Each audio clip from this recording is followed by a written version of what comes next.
Ah, j'ai un pote qui me dit par SMS que ça y est, Nicolas Hulot a démissionné. Voilà qui va être pour nous l'occasion de revenir sur la question de l'écologie, sur laquelle c'est vrai on n'a pas brillé l'an dernier, hein.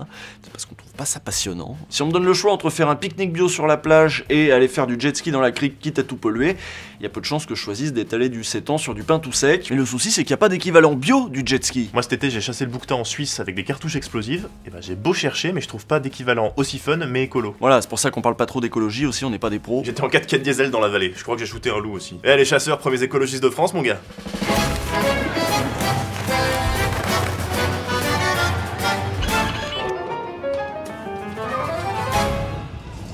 Camarade, l'heure est grave. En effet, le mois dernier, l'écolo préféré des Français a lâché le président préféré de pas grand monde. Et pourtant, recruter Hulot pour un président, c'est le Graal, hein. C'est Excalibur même. Il était planté là depuis des années. Tout le monde avait essayé d'en faire un ministre. Chirac avait essayé, Sarkozy aussi, Hollande bien sûr. Impossible de le retirer de son rocher jusqu'à ce qu'arrive l'élu, qui l'a fait sortir de sa torpeur, qui l'a brandi bien haut, qui l'a montré à tout le monde, tout fier. Oh, il a eu Nicolas Hulot comme ministre de l'écologie. Ça doit être le président dont parle la prophétie. Alors par contre, je sais pas ce qui s'est passé dans la tête de Hulot pour qu'ils se disent que celui-là, il était plus sérieux que les 3 autres saltimbanques.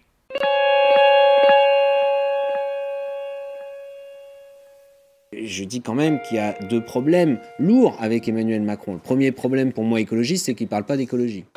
Je ne sais pas quel est son programme écologique. Quand il était ministre de l'économie, non seulement il n'allait pas dans le sens de l'écologie, mais il était plutôt sur l'ancien monde. Lui qui se veut moderne, c'était le nucléaire, c'était le diesel, c'était l'extraction des sables dans la baie de Lannion, même si depuis qu'il n'est plus ministre, il est contre. C'est pénible, hein. Macron il dit un truc quand il est ministre, il dit un autre truc quand il est candidat. C'est chiant ces gens qui changent d'avis tout le temps. Il en rêvait depuis longtemps de ce poste de ministre. Sur le perron de l'hôtel de Roquelaure, un peu crispé, François de Rugy a promis qu'il ferait tout pour rendre l'écologie possible. Je suis ici pour agir pour l'écologie avec méthode, détermination et persévérance. François de Rugy était un peu un caméléon. Il est parti des Verts, au PS, chez Macron. Donc c'est quand même quelqu'un qui a un trajet sinueux, qui s'adapte en fonction de la couleur du moment. Bon bah voilà, comme ça c'est fait, hein. On avait demandé des éoliennes, on se retrouve avec des girouettes. Donc les choses sont en train de se faire. L'impatience, je la comprends, elle est là. Mais l'écologie politique, elle se fait pas du jour au lendemain. Du coup, bien sûr qu'il lui fallait Hulot. Il y avait que ça qui pouvait marquer des points dans l'opinion. Parce que pour Macron, l'écologie, c'est pas un truc naturel, ça lui vient pas tout seul, quoi. Macron, c'est plutôt le genre de gars qui fait du jet ski. Sauf que lui, vu qu'il est président, il fait du jet ski dans une réserve marine protégée, il enfreint un arrêté de la préfecture maritime et il rentre le soir à Brégançon tranquillou, ça a une autre gueule. Donc oui, pour Make the Planet Great Again, c'est sûr qu'il fallait envoyer un signal fort. Alors évidemment, avoir Hulot au ministère de l'écologie, c'est comme avoir Bigard ou Cotillard au ministère du 11 septembre. C'est peut-être pas les meilleurs, mais tout le monde les connaît. Même ceux qui n'ont pas connu Ushuaïa savent que Hulot, c'est le mec qui se pète la gueule en ULM dans les zappings de la Saint-Sylvestre. Voilà, c'est con, mais on l'a vu à la télé.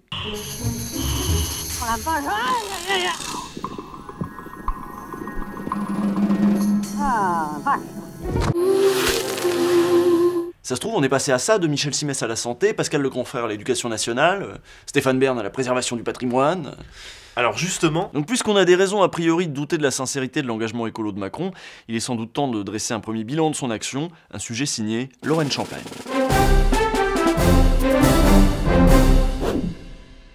Emmanuel Macron, champion de la Terre, c'est le titre que l'ONU lui a décerné le 26 septembre et qui fait de lui l'ambassadeur aux Nations Unies à la préparation du sommet pour le climat de septembre 2019. On s'est dit qu'il s'attenait plus de la blague que d'une récompense sérieuse, quand on sait à quel point les actions sont loin des promesses faites par Emmanuel Macron. En toute objectivité, une année avec Nicolas Hulot a quand même permis quelques avancées environnementales, comme l'abandon du projet d'aéroport à Notre-Dame-des-Landes, l'interdiction des néonicotinoïdes, la fermeture des 4 dernières centrales à charbon et l'alignement de la fiscalité entre diesel et essence prévu pour 2022, ou encore la prime à la conversion pour les propriétaires des véhicules les plus polluants.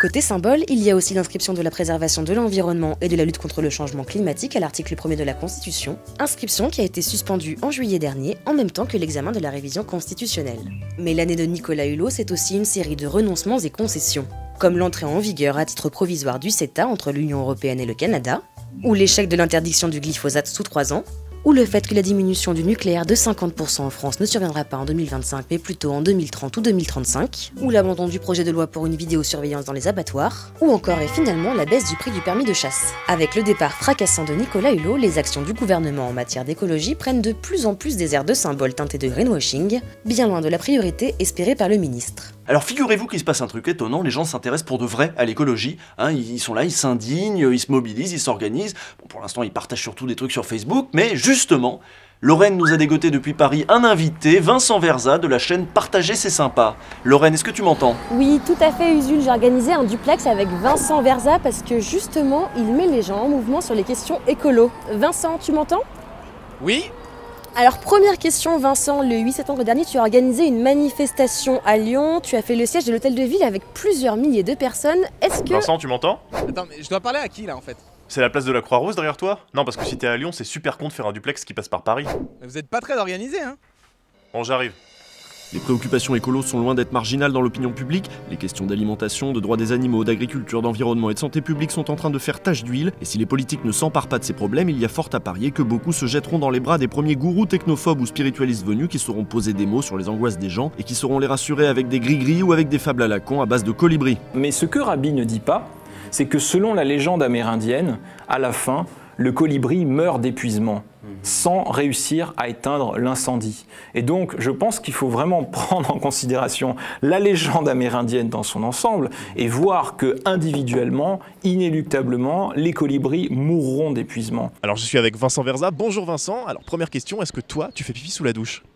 Oui, enfin pas ce matin, mais... Non, parce que moi j'ai calculé, et si tout le monde faisait pipi sous la douche et arrêtait de faire du jet ski, on pourrait réduire les émissions de CO2 de 7 000. Alors justement, moi c'est précisément pas ce que je dis, on n'a plus le temps de se contenter d'éteindre la lumière en sortant, de réduire notre propre impact sans remettre en question la logique qui prédomine. Donc il faut aujourd'hui faire pression et obtenir des lois en fait.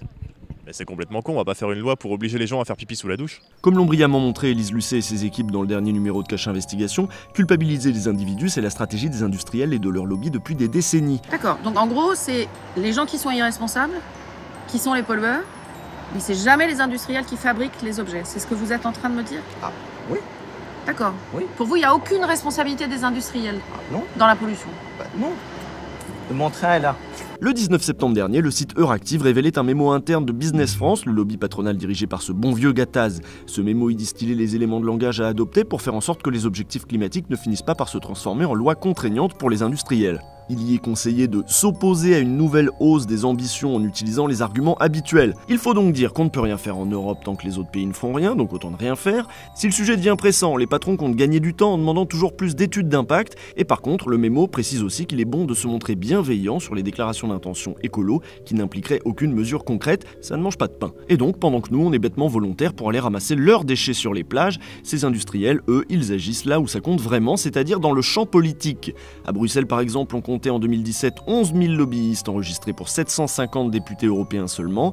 Ils savent se faire entendre et travaillent avec ardeur à faire en sorte que les politiques, nos représentants, deviennent finalement les leurs. En France, leur rôle est également important et c'est leur poids sur les décisions publiques qu'Hulot a dénoncé en partant, comme l'avait fait avant lui par exemple Delphine Batho, dont le lobby du gaz de schiste aurait obtenu le départ sous la présidence d'Hollande. Voilà, pendant que vous, pour changer le monde, vous plantez 3 carottes bio et vous vous mettez au vélo sans gluten, il y en a qui agissent là où ça marche vraiment, là où ça compte vraiment. Hein.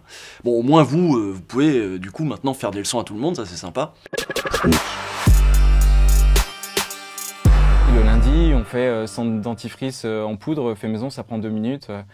On commence comme ça. Le mardi, on se dit, bon bah voilà, j'installe un moteur de recherche éco-citoyen, on peut même le mettre sur son téléphone. Et s'il y avait un 8e jour dans la semaine, qui peut être en fait tous les jours, on ferait pipi sous la douche, une douche en plus qui durerait moins de 3 minutes. Par exemple, l'été dernier, j'ai fait une semaine de voilier en Bretagne. Il n'y a pas plus écologique comme manière de se déplacer et j'ai passé une semaine extraordinaire. Ah bah oui, c'est mieux que d'aller au camping en kangou, hein. Marie-Chantal, est-ce qu'on a encore notre voilier à Perros-Guirec? Alors voilà, moi je pense qu'il est temps aujourd'hui d'interpeller les politiques, d'appuyer là où ça fait mal et de mobiliser l'opinion publique aussi, de s'organiser parce que voilà, la situation est effectivement catastrophique, mais on peut encore freiner le dérèglement climatique et l'effondrement de la biodiversité. Il est encore temps. On peut quand même modifier son comportement individuel pour être plus écolo, c'est pas inutile. C'est pas inutile, mais si on met toute notre énergie là-dedans, on va pas réussir à empêcher la destruction de ce qui permet la vie sur cette planète.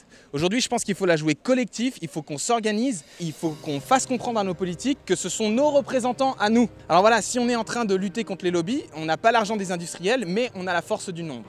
À nous de créer une espèce de mouvement écolo sur lequel nos politiques pourront s'appuyer et d'établir un vrai rapport de force. Aujourd'hui, on en est là. Il faut établir un rapport de force, il faut gagner des victoires. Et heureusement, on n'est pas en train de réinventer l'eau tiède, on est déjà en train de le faire, nationalement, mais aussi internationalement, parce que c'est aussi là que les lobbies agissent, quoi. C'était Vincent Verza de la chaîne Partagez, c'est sympa, et on rend les studios. Alors à première vue, on pourrait se dire que les gens comme Vincent ou même Élise Lucet sont en train de politiser l'écologie, mais sachez que ça n'a rien de nouveau. Ils ne font que marcher dans les traces des pionniers comme René Dumont, qui avait compris il y a bien longtemps qu'on ne pouvait pas avancer sur ce terrain sans s'armer d'une puissante critique du mode de production. Alors bien sûr, à l'époque de Dumont, on ne parlait pas des lobbies, on disait les capitalistes. Sur les questions écolo comme sur bien d'autres, il est difficile de faire l'économie d'une critique politique de l'économie. Hein. Red is the new green, comme l'ont dit avant moi mes camarades belges. Bon, je sais que les politiques aiment pas l'écologie, et le problème c'est que les écolos n'aiment pas la politique. Mais au bout d'un moment, on va falloir être sérieux, quoi. Il va falloir s'y mettre. Hein. À lundi prochain. Salut, moi c'est Cotentin. Tu me connais sûrement pour mon rôle dans l'émission Ouvrez les guillemets.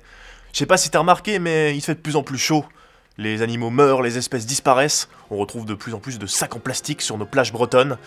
Mais toi, derrière ton écran, tu peux faire quelque chose pour la planète. C'est pour ça qu'en partenariat avec Mediapart, nous avons lancé une nouvelle action. Et cette action s'appelle Don't Pet for la planète. Non, ne riez pas. Nos pets représentent plus de 7 milliards de tonnes d'émissions de CO2, d'après des études américaines que j'ai réalisées moi-même. Le but, il est simple. Retenez vos pets. Ça peut paraître petit comme ça, mais c'est déjà un grand geste.